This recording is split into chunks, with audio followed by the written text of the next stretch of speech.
In the cradle of the Nile, where the desert kisses the fertile land, and time flows like sacred waters through eternity, there lived gods who loved, ruled, betrayed, and wept. This is the tale of Isis and Osiris, a love story that defied death, a betrayal that shook the heavens, and a legacy etched forever in the sands of Egypt. Long before kings wore crowns, before temples reached for the sky, there was Nut, the sky goddess, and Geb, the god of the earth. From their union sprang 4 divine siblings: Osiris, Isis, Set, and Nephthys.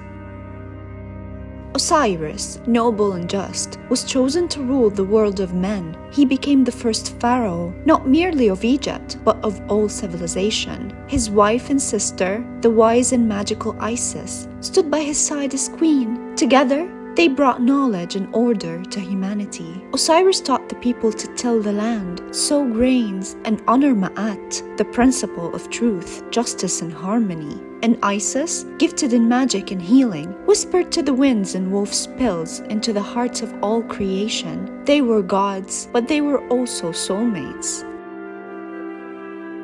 But where there is light, shadows grow. Set, the god of chaos and deserts, Osiris' own brother, was consumed by jealousy. Why should Osiris rule? Why should Isis be queen? Set brooded in silence, his heart a storm of fury and ambition. One day, Set devised a plan. He crafted a beautiful chest of cedar and gold, made to fit only one person exactly. He invited the gods to a grand banquet. They drank wine, laughed under oil lamps, and admired the chest. Set, ever cunning, announced a game. Whosoever fits perfectly in this chest shall keep it. Each god tried. None fit. Then came Osiris. He lay inside and the lid slammed shut. Set and his followers sealed the box with molten lead and hurled it into the Nile.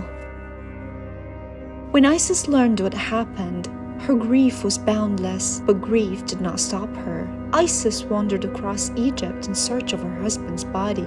She disguised herself, whispered with river spirits, and begged information from children and trees. Finally, on the shores of Byblos in modern-day Lebanon, she found the chest lodged in a tamarisk tree, now part of a foreign palace's pillar. She retrieved the chest and brought Osiris back to Egypt, hiding his body deep in the marshes of the Nile Delta. But Set found it again. He tore Osiris's body into 14 pieces and scattered them across Egypt.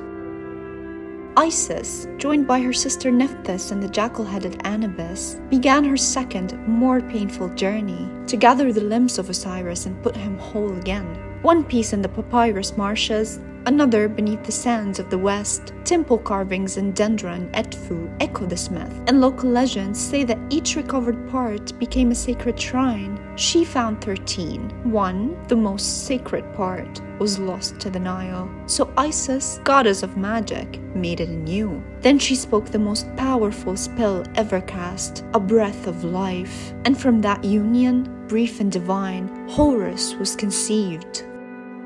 Isis hid Horus deep in the reeds, away from Set's eyes. She raised him in secret, teaching him courage, truth, and magic. When Horus came of age, he challenged Set for the throne of Egypt. What followed was a divine war, storm against sky, chaos against order. They fought as crocodiles, as hippos, as hawks above the desert winds. In one tale, Set tears out Horus's eye. In another, Horus captures Set but refuses to kill him, upholding Ma'at. Finally, the gods judged Horus would rule. Order returned to Egypt. And Osiris, he did not come back to the world of the living. He became the king of the underworld, ruling Duat, the realm of the dead, with fairness and wisdom. Even in death, their love endured. Isis visited him in dreams, in temples, in the stars. Together, they represented a cycle of death and rebirth, of loyalty and loss. Osiris was the seed beneath the soil. Isis, the flood waters of the Nile that awakened life. Their story wasn't just myth, it was the heart of Egyptian belief. The Book of the Dead offered prayers to Osiris. Funeral rites mimicked Isis's mourning. The annual Koyak festival celebrated Osiris's resurrection, symbolic of the yearly flooding of the Nile, which brought life to Egypt's fields. In a world where even gods can fall, love can still rebuild what was broken. From the silence of the tomb, Osiris rose to rule the dead. And Isis, ever loyal, mother of magic, left behind a legacy that whispered through every temple stone and river breeze. Their tale reminds us that even in betrayal, love remembers, and through memory, we rise again. Thank you for joining us on this journey through time and myth. If you felt the magic of this tale, subscribe to Classics and Tales for more stories that shape the world. Like, comment, and let us know which myth would you like to hear next.